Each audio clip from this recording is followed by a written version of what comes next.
Seja muito bem-vindo ao 2 Dedos de Teologia. Eu sou o pastor Iago Martins e você está no Pergunte ao Pastor, o programa de respostas rápidas para perguntas curtas que vocês me mandam em vários lugares, lá no grupo do Telegram, aqui nos comentários. Hoje eu vou responder suas perguntas lá no Instagram. Se você quiser ser respondido aqui no Pergunte ao Pastor, lembre, você pode virar um membro do canal. A gente de vez em quando abre caixinha lá e a gente responde todo mundo. Você pode deixar seu comentário aqui no vídeo. A gente sempre tenta selecionar os melhores comentários e de vez em quando a gente abre a caixinha lá no Instagram. Então me siga, @2dedos de teologia. A gente faz lives, posta trechos de pregações, a gente tem meditações por lá e também responde vocês, tanto por lá quanto por aqui. Você vê problema em fazer apelo todo culto? Depende do que você chama de apelo, certo? Todo culto precisa apelar, não é? Convidar o descrente à fé e à conversão, né? Ao arrependimento.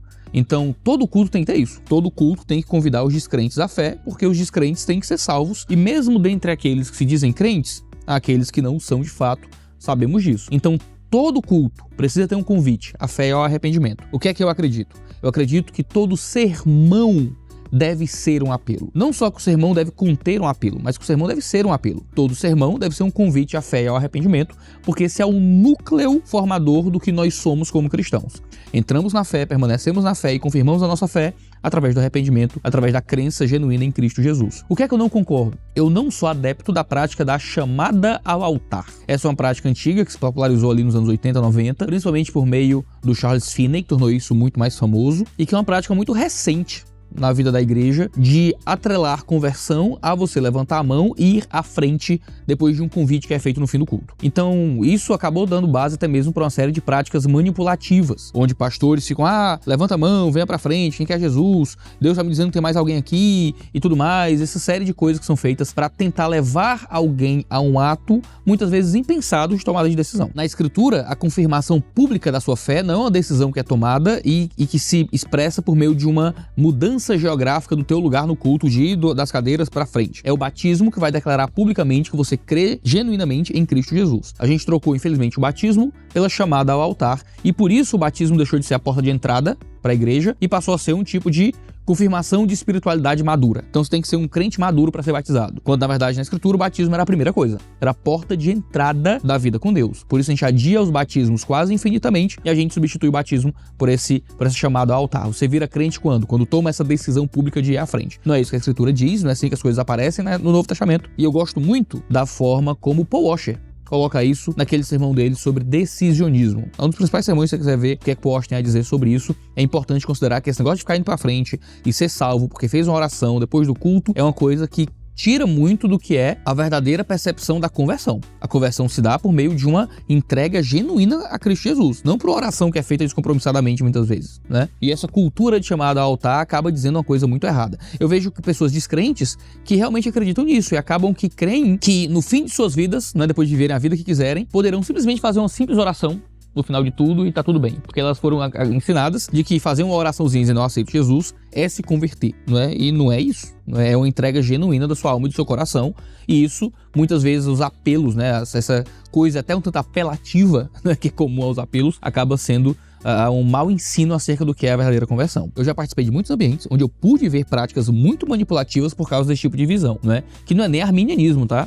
Isso não é nem arminianismo, é um tipo de pelagianismo puro e simples, terrível. O pessoal joga isso na conta do pessoal arminiano, mas eu acho que não tem que ir pra conta dos arminianos, não. É uma heresia muito triste, nem todo arminiano faz isso. Uma vez eu tava evangelizando na Santa Casa de Misericórdia, lá em Fortaleza, crianças com câncer, gente morrendo, coisa mais triste do mundo, levando alguns itens de higiene, levando a palavra de conforto, de oração, pregando o evangelho ali para aquelas pessoas em situações de dificuldade. E tinham duas senhoras, né, com o vestuário típico de um determinado ambiente religioso, quase que coagindo a pessoa a dizer, eu aceito Jesus. E só diz, eu aceito e a gente vai embora. É só dizer, eu aceito. Sabe, na cabeça delas, o simples fato de alguém dizer, eu aceito, era o bastante para confirmar o trabalho de salvação como concluído. E isso é muito bobo, isso é muito triste. E infelizmente é nisso que acaba se convertendo muito das chamadas ao altar em muitas igrejas por aí. Eu chamo os crentes ao arrependimento na igreja, eu chamo as pessoas à conversão.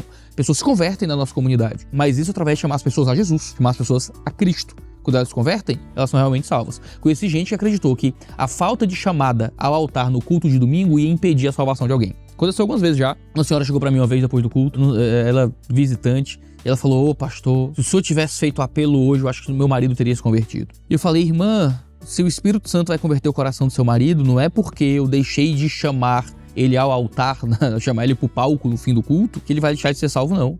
Se o Espírito Santo tocou no coração dele, ele vai vir ao batismo e à fé. Ele vai vir conversar com alguém, vai ser discipulado, vai crer, vai se entregar a Jesus de fato. Claro que tem que existir um processo para que a pessoa saiba para onde ir, não é? Não, estou aqui nessa igreja, ouvi o sermão, quero crer, quero me converter, o que é que eu faço, não é? O que a gente faz é convidar as pessoas a conversar com a gente. Você quer se aprofundar na vida da igreja, você quer se integrar na vida da fé, você quer entregar a sua vida pra Jesus? Depois do culto a gente vai estar aqui, venha conversar com a gente vai adorar, conversar com você, instruir você e apresentar pra você um caminho de discipulado em Jesus, e aí você aprofunda esse processo de conversão para além de uma simples oração que é feita, né, no fim de um culto. Engraçado que você usava pouca camisa social na sua igreja e agora aí no Michigan tá usando social todo dia. Estou usando camisa social todo dia, gente, todo dia.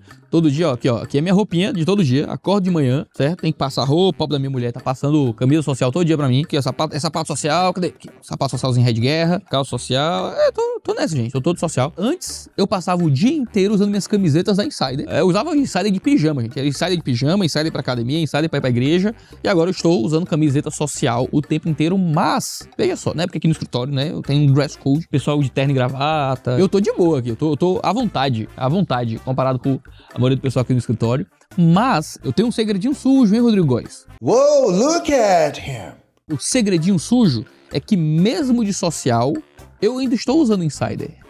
Como é que eu vou me explicar se alguém chegar e eu estiver sem roupa? Eu estou usando minha undershirt block da Insider. Eu uso essa roupa aqui por baixo da minha roupa para proteger direitinho a roupa de cima do meu suor. Eu tenho que caminhar por 20 minutos para chegar aqui. Tá chegando gente enquanto eu tô falando. Eu tenho que fechar isso aqui rápido. Hello, no problem, you can talk loud if you want to. Eu escolhi um ambiente um pouco movimentado pra gravar. É a undershirt que me permite caminhar 20 minutos aqui pro trabalho, pro Michigan. Ficar aqui no escritório o dia inteiro, sem ar-condicionado, muitas vezes. Voltar caminhando pra casa e não chegar todo suado. Eu inventei de vir um dia só com a social, sem minha undershirt, pizza debaixo do braço, peito todo molhado. Ai, que nojeira. Mas graças à Insider, a tecnologia maravilhosa da undershirt, eu posso usar minha camiseta social e não me preocupar do suor ficar passando pra blusa de cima, eu fico bonitinho, cheirosinho. Até o odor do suor passa menos pra roupa de cima, segundo a minha experiência. Você que não pode, por algum motivo triste, ficar usando sua tech t-shirt no dia a dia, você pode trazer a Insider pra sua vida por meio da Undershirt Block. E eu vou dizer, a Insider agora possui gola polo. Gola polo da Insider. Eu não tenho gola polo da Insider ainda, eu tô pra pegar um voo pro Brasil. Por favor, você, alguém do Brasil que esteja vindo pros Estados Unidos, por favor, me avise pra me trazer um estoque de gola polo da Insider. E depois eu só vou usar gola polo nesse escritório, se eu puder usar gola polo aqui, porque a Insider tá ouvindo vocês e respondendo às demandas de vocês da melhor forma. Tecido da Insider agora na gola polo, com todo o conforto térmico que só a Insider fornece, agora em um formato mais social pra você. Um tecido que desamassa sozinho no seu corpo, dando menos trabalho do que passar essas sociais aqui o tempo todo, que evita a proliferação das bactérias do suor, causando menos odor. Um tecido que absorve mais profundamente a tinta, então é uma roupa que não desbota com a mesma facilidade de outras roupas por aí. Só Insider é a tecnologia do futuro e são roupas que podem entrar na sua vida agora, porque a Insider fornece no cupom TEOLOGIA 18% de desconto na sua primeira compra e 12% em todas as compras subsequentes. Vai no link aqui embaixo e aproveita Insider, porque o futuro é agora, ele está à sua disposição no link aí embaixo. Corre lá e quando você usa o nosso cupom na Insider, você ajuda a financiar a popularização de boa teologia aqui no YouTube. E compra a gola polo, usa a gola polo, aproveita o que eu quero. Eu vou trazer pro Michigan, vamos ver, eu vou trazer gola polo aqui pro Michigan, eu vou dar meu jeito. Aproveite o que eu não consigo aproveitar nesse momento. Teve um cara aqui meio bravo, ó. Incrível como você falou o mandato todo de Bolsonaro, e agora Trump, mas ignora Lula. O que o rapaz aqui não entende é o seguinte, se você reparar, eu comento pouco política. Eu comento pouco, porque esse aqui não é o 2 dedos de política, é o 2 dedos de teologia. Eu tenho um pós-graduação em ciência política, em economia política. A área de economia política é uma das minhas áreas de formação. Então comento sobre economia política também. Mas normalmente o que eu produzo aqui no YouTube são comentários sobre religião e política. Eu falo sobre religião e política, minha preocupação é essa. Então, por exemplo, por que eu fiz uma live anteontem sobre o Trump, que normalmente eu não faria comentando a política do Trump? Porque Trump foi salvo, né, miraculosamente de um tiro, de uma tentativa de assassinato, e as pessoas começaram a atribuir isso a Deus, e então as pessoas começaram a fazer teologia em cima disso. Então vim comentar esse aspecto religioso da política. Por que eu falei tanto de Bolsonaro no período do Bolsonaro? Porque de longe Bolsonaro foi o líder político no Brasil que mais relacionou religião e política durante o seu mandato. Era versículo bíblico, era pastor, era culto, Por mais que outros líderes políticos participassem de cultos, de missas, a fim de conseguir voto, Bolsonaro construiu uma verdadeira teologia política. E aí, passei muito tempo desconstruindo a teologia política que se deu no ambiente bolsonarista. Iago, por que é que você fala menos do Lula?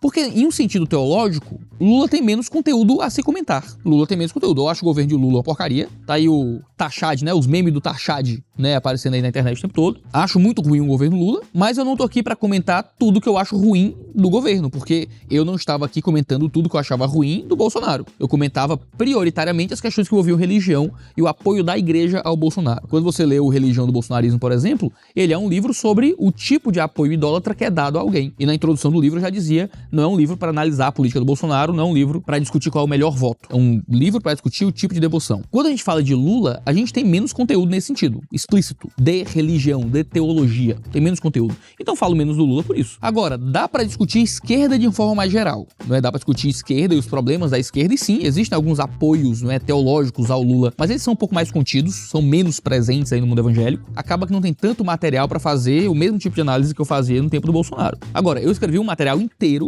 discutindo religião e política das esquerdas, lá no Idolatria Política, tá? É um livro de 300 páginas aí, discutindo esse assunto grande. Ele tem, sei lá, 5 vezes o número de palavras que tem o Religião do Bolsonarismo. É um livro muito maior, muito mais amplo, bem mais acadêmico até, discutindo esse tipo de assunto. Então, assim, essa já você tem que... O que é que vocês querem? Vocês amam os políticos de vocês e querem só que eu fique xingando o político dos outros. Eu xingo, tá bom? Eu acho o Lula um criminoso. Lula tinha que estar na cadeia, é o pior, é um político horroroso, é uma porcaria, é um ser humano horrível. Eu odeio, não gosto do Lula. Eu vou dizer que eu odeio o Lula, né? Eu odeio... Sei lá, não odeio o Bolsonaro, não odeio o Lula, ficar odiando político também é um negócio horroroso no coração também. Mas não gosto de políticos, não gosto do Bolsonaro, não gosto do Lula. E sempre que surgem pautas que envolvem questões religiosas também no governo Lula, como questões que envolvem aborto, geralmente estou aí pra comentar aborto, liberdade religiosa, estou aí falando a respeito. Fiz vídeo sobre aborto no governo Lula, fiz vídeo sobre liberdade religiosa envolvendo o governo Lula. A questão que você quer é que eu fique batendo na tecla de falar mal do Lula o tempo todo, porque o que você quer não é instrução teológica a partir de um pastor que entende alguma coisa do ambiente político. O que você quer é que eu fique falando mal do político inimigo e falando bem do político que você gosta. E aí, meu irmão, só tá demonstrando as idolatrias do seu coração, infelizmente. Não estou aqui para assentir às suas necessidades idólatras, não estou aqui para ser o representante das suas idolatrias. Estou aqui para tentar instruir teologia pro povo de Deus. Por que igrejas brasileiras não cantam canções com ritmos brasileiros? Olha, muitas até cantam, tá? Falar as igrejas brasileiras é complicado porque você tem um ambiente muito amplo, né? É tudo muito amplo, então complicado. Eu diria que existem algumas questões. Existe o fato de que a gente foi muito acostumado a cantar canções internacionais no Brasil, principalmente porque a gente recebeu um tipo de importação musical muito forte por meio da obra missionária. Então você pensa nos hinos, não é?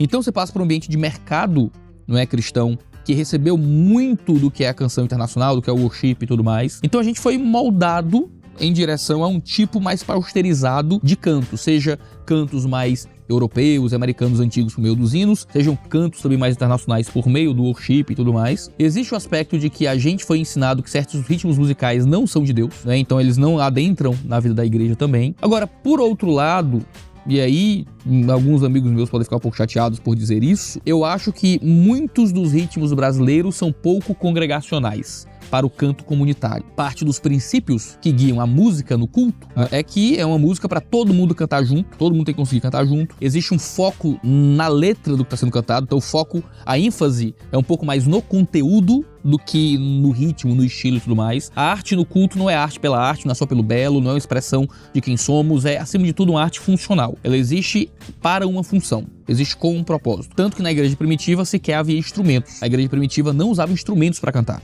cantava tudo a capela, porque a ênfase da música na igreja não é a beleza artística ou a manifestação estética como uma manifestação de um povo, quer que seja, é cantarmos para Deus, para glorificar o nome de Deus, exaltarmos o seu nome, falarmos uns aos outros acerca das maravilhas do que Deus é, nos edificarmos por meio da palavra. A gente vê isso em Efésios 5, vê isso em Colossenses 3,16. Colossenses 3,16 vai dizer que a palavra de Cristo habite em vós abundantemente, em toda sabedoria, ensinando-vos e exortando-vos uns aos outros, com salmos, hinos e cânticos espirituais, cantando a Deus com graça no coração. Então, a gente, enquanto canta a Deus, a gente está cantando uns aos outros para que a palavra de Cristo habite em nós, por meio da sabedoria que há na exortação e no ensino que está no canto. É isso que o texto diz. A gente está exortando e ensinando uns aos outros quando cantamos a Deus. Que a grande questão é o conteúdo que está sendo cantado. Quando a gente olha para alguns ritmos brasileiros, eles são muito dançantes, não é? Não que haja um problema em ser dançante por si só, mas são ritmos que muitas vezes são mais complicados, mais difíceis de serem cantados por um povo tão amplo. Quando você fala de música regional, Quantos de nós ouvem música regional? Existe quem escute MPB,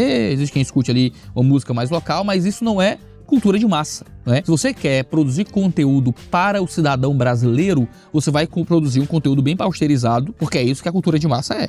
A cultura de massa no Brasil é um tipo de cultura bem menos regionalista. Hoje, a música regional não é música de massa. Então, se a gente quer construir música para todo mundo, vai ser um pop rock, vai ser um worship, não é isso? É música de massa. E isso acaba alcançando uma quantidade maior de pessoas para que eles consigam cantar juntos, porque eu acho que o worship é um tipo de música, pensando aqui nesse estilo musical, né, worship, que fornece uma capacidade de congregacionalidade muito grande. A gente pensa nos hinos também, a gente pensa em muito do que é cantado. Então, quando a gente tenta trazer muito regionalismo pro culto, o risco, o perigo é a gente se tornar menos congregacional. Ser mais difícil pra todo mundo cantar. Agora não, eu consigo fazer uma música regional, a ênfase dessa música tá na letra e tudo mais, aí show de bola, nada impede. Eu só acho que a gente não tem tantos exemplos disso.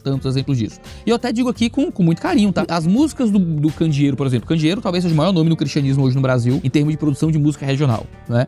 O coletivo Candeeiro congrega vários artistas que produzem músicas de uma perspectiva cristã, né? Com muita pegada nordestina. As músicas mais congregacionais deles são músicas que não têm uma pegada nordestina, né? Você pega as músicas do Marco Teles, você pega músicas do João Manô, são músicas que não têm esse regionalismo tão exacerbado e por isso é mais fácil cantar. Agora, tem outras músicas que tem ali um toque bem regional, por exemplo, que são muito boas de cantar na igreja também. Né? Romanos Anos é uma música do Marco Teles, que tem uma pegada bem regional, bem amazonense, assim, mas que é altamente congregacional. Então acaba que quando você quer produzir um conteúdo com uma música um pouco mais congregacional, que tenha uma pegada um pouco mais cultural, você tem que ter esse tipo de sensibilidade para poder as coisas darem certo. Mas eu acho que sim, no Brasil tudo tá em construção ainda, né? Somos uma igreja muito jovem, tem muita coisa por ser construída, muito terreno a se desbravar ainda nesse Brasil, então tem muita coisa pra produzir, se Deus quiser. Faça trança no cabelo, por favor. Não pretendo. Eu quero deixar o cabelo crescer. Tá maiorzinho, né? Tô começando, eu uso aquele cabelo bem curtinho desde os 16 anos, né? Eu tô deixando crescer um pouco mais.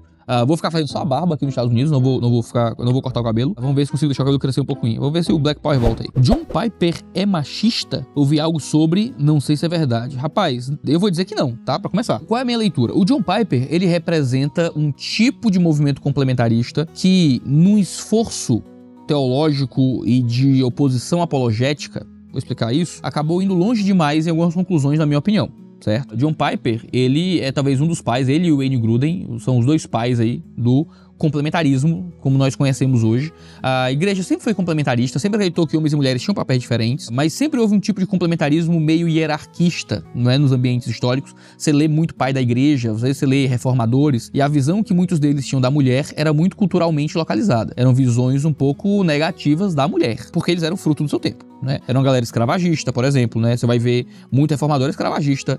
Puritanos eram massivamente escravagistas. Jonathan Edwards tinha escravo, entendeu? O escravagismo existia naquele tempo e, assim, o machismo era o padrão na história do mundo, certo? Mulheres eram tratadas sempre como inferiores a homens. Então, complementarismo, igualitarismo não é um debate que existe na história da igreja, basicamente. Com o advento do feminismo, principalmente, você teve uma ênfase dada na questão da identidade feminina e do valor da mulher como valor igual ao valor do homem. Mas o feminismo foi para um caminho, né, diferente, né, daquilo que nós como cristãos acreditamos. Então, provavelmente, o complementarismo apresentado por Wayne Gruden e John Piper como a primeira resposta cristã de estabelecer ali uma antropologia do homem e da mulher de uma forma mais madura e mais coesa, foi uma resposta muito inteligente, uma resposta muito boa, considerando o momento e como uma primeira resposta, não é? Talvez seja o primeiro grande material teológico que tenta estabelecer igualdades e diferenças entre homens e mulheres. Wayne Gruden e John Piper se esforçaram muito para apresentar o valor da mulher, a identidade feminina, o valor feminino como criada à imagem de Deus e tudo mais. Agora, eles fizeram isso de uma forma que eu não concordo em alguns pontos, mas que eu entendo o local de onde eles estavam quando eles escreveram aquilo ali. É como se eu não gostasse de Jonathan Edwards porque ele tinha escravo, ou rejeitasse toda a teologia puritana porque eles eram escravagistas, ou claro, o que quer que seja. Não é assim. Esses homens também são fruto de seu tempo, a gente tem que olhar para trás e entender o passado, senão a gente rejeita o passado inteiro e daqui a 200 anos vão ver os erros que a gente comete hoje e vão rejeitar tudo que a gente diz hoje também. Não é? A gente progride e tem que entender o processo também de progressão do pensamento teológico. Então, eu não tenho coragem de chamar o Piper de machista, porque ele vai dizer, por exemplo, que mulheres não podem assumir certas funções públicas, como CEO de empresas, ou policial, ou o que é que seja, ou de que toda mulher precisa afirmar a liderança masculina sabe, o tempo inteiro, a liderança de todos os homens. São aplicações que eu não sigo, que eu não concordo em termos teológicos, mas que eu não chamaria necessariamente de machismo. Tá? Eu acho que é um erro teológico, um erro de aplicação teológica. Mas eu acho que John Piper e Wayne Gruden fizeram um trabalho fenomenal, não é, em responder o feminismo, preservando a identidade da dignidade feminina. You can do whatever you want, you know? You need to use the place right now. You can do everything here. You can talk, you can do everything, you know? I have a good microphone, so will not take your talking or something. But I can stop and continue later if I'm interrupting you. Pretend I'm not here, you know? Nem sei se falei direito, acho que deve ter falado. Dá pra usar pretend desse jeito, né? Pra fingir que eu não tô aqui? Pretend? Eu não sei. Né? Geralmente usa pretend pra fingir que tá fazendo alguma coisa. Eu sou grato a Deus que a gente tem novas manifestações de complementarismo no mundo, né? A gente não tem mais só o complementarismo do Piper, né? Que é de primeira geração, mas a gente tem uma segunda geração de complementarismo, que tem outros autores, pensa em Kevin DeYoung, você pensa em Jonathan Leeman, né? É o tipo de complementarismo que a gente apresenta no Igrejas que Calam Mulheres, e a Francine Veríssimo Walsh apresenta no Ela a Imagem dele, né? E que vários outros autores têm apresentado hoje aí no mundo um tipo de complementarismo que tenta aperfeiçoar ainda mais esse processo de compreensão da identidade feminina, mas também entendendo os aspectos de diferença entre quem são os homens e as mulheres. Noivo de um colega é negro e os pais não apoiam o casamento por racismo. Como aconselhar? Rapaz, eita, não sei, hein? É complicado. Como aconselhar? Esse tipo de coisa muito particular da vida das pessoas é sempre importante ter gente perto pra ajudar. Se seus pais são racistas e você encontrou um pretendente negro, vai ser duro, hein? Primeiro que este seu pretendente negro tem que pensar muito bem se ele quer entrar nessa família, tá? Pra começar. Você ama o suficiente a sua esposa pra aguentar pais racistas, né? Você ama essa pessoa bastante, porque você tá entrando numa família em que você não vai ser aceito, não vai ser parte dela provavelmente, então complicado, hein? Difícil. Lembra sempre, você não tá casando só com a pessoa, você tá casando com a família dela, você tá entrando na família dela. Por mais que a pessoa que você ama de alguma forma vá ser o principal núcleo de família que você vai ter agora, você ainda, sabe, ela vai cortar a relação com os pais? Não vai. Quando os filhos nascerem, como é que vai ser isso aí? Né? Então é importante o negro na relação pensar muito bem se quer entrar no que talvez seja uma furada, tá? Então tem que pensar muito bem nesse processo aí. Agora, se ele é maduro, pensou sobre isso, pegou conselho, tá disposto a entrar nessa, cara, é ter o tipo de amor cristão e de perdão cristão que faz com que a gente possa aguentar até as piores injustiças. A gente muitas vezes tem que se submeter a injustiças terríveis em nome do evangelho, encontrando o caminho de ruptura, precisa de alguma ruptura, tem que ter algum afastamento, mas também, né, conseguir perdoar e amar. Lembrando que seus pais e seus sogros não têm o direito de destruir você. Você os ama, os respeita, honra, mas a partir do momento em que os atos deles são exageradamente indecentes ou insuportáveis para a saúde de vocês como família, é ter um tipo de distância que lhes garanta a sobrevivência e sabe, e bem-estar, algum nível de bem-estar até, tá? Complicadíssimo, complicadíssimo. Ô Jacira, como é que você responderia essa pergunta? Quero ouvir aí a opinião da Jacira. Esse é o Pergunte ao Pastor de hoje. A gente tem vídeo toda segunda, quarta e sexta-feira, sempre às 10 horas da manhã. Mas agora, olha só, eu estou fazendo lives aqui, terças e quinta-feiras também. Então, para você ser notificado sempre que uma live começar, não tem horário, eu faço as lives no horário que consigo aqui, para você poder participar ao vivo, comentar e ser ouvido e respondido, você precisa se inscrever aqui no canal e assinar as notificações para ficar sabendo sempre que houver vídeo novo. Um cheiro no seu cangote e até a próxima. São músicas que não tem esse regionalismo tão exacerbado, que não tem o regionalismo tão exacerbado. Pronto, eu tô nos Estados Unidos e esqueci português. É essa porcaria? Né? Mas não, eu já esqueci, eu já não sabia português antes de sair, já errava as coisas antes de viajar, então não se preocupe não. Exacerbado não é. É exacerbado. Muito terreno a se desvabrar. Cacetada, Gabriel Tuller, eu tô ficando analfabeto. Muito terreno a se desbravar. Muito terreno a se desbravar ainda nesse Brasil.